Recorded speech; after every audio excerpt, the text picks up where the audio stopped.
وہ کیا تھا؟ امام وقت کی معرفت۔ امام وقت کے پاس چلے گئے، امام نے یہ نہیں کہا کہ حر کل تم نے تو میرا راستہ روکا تھا، آپ کیا کرنے آئے ہو؟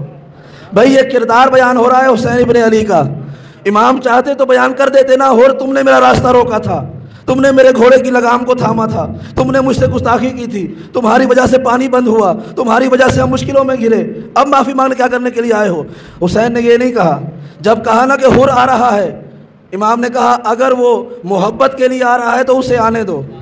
تو لوگوں نے دیکھا کہ حسین جب جناب حر آ رہے تھے تو ان کے اپنے ہاتھ ان کے اپنے رومال سے بندھے ہوئے تھے۔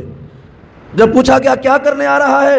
کہا کہ اب تک جتنی خطائیں ہوئی ہیں ان کے کفارے اور گناہوں کی مغفرت کے لیے امام کی پناہ میں آ رہا ہوں۔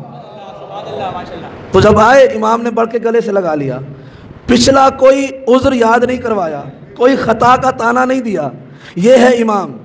تو کیوں نہ جس طرح اس زمانے میں حر نے اپنے وقت کے امام کے پاس جا کر اپنی خطاؤں کا اعتراف کر کے معافی کی طلب کی تھی اور امام نے معاف کر دیا تھا، تو یہ کردار ہمارے اور آپ کے لیے بھی مثال ہے کہ ہم دنیا کی لذتوں میں گھر کر اگرچہ گناہ کر دیتے ہیں، لیکن شب کو سونے سے پہلے جب بستر پر لیٹ جائے نا، خیال آ جائے کہ آج مجھ سے بڑے غلطیاں ہو گئی ہیں، بڑے گناہ ہو گئے ہیں، تو پروردگار کیا فرما رہا ہے کہ اے وہ ایمان لانے والو، اے میرے بندو، قل یا عبادی الذین اسرفوا علی انفسہم، اے وہ بندو جنہوں نے اپنی جانوں پر ظلم کیا، لا تقنطوا من رحمت اللہ، اللہ کی رحمت سے مایوس نہ ہوا کرو۔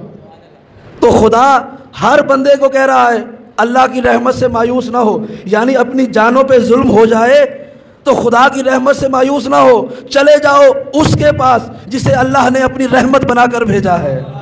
جب تم اللہ کی رحمت کے پاس چلے جاؤ گے، کیونکہ تم خدا کی رحمت سے مایوس نہیں ہو، خدا تمہیں اپنی رحمت سے مایوس نہیں کرے گا۔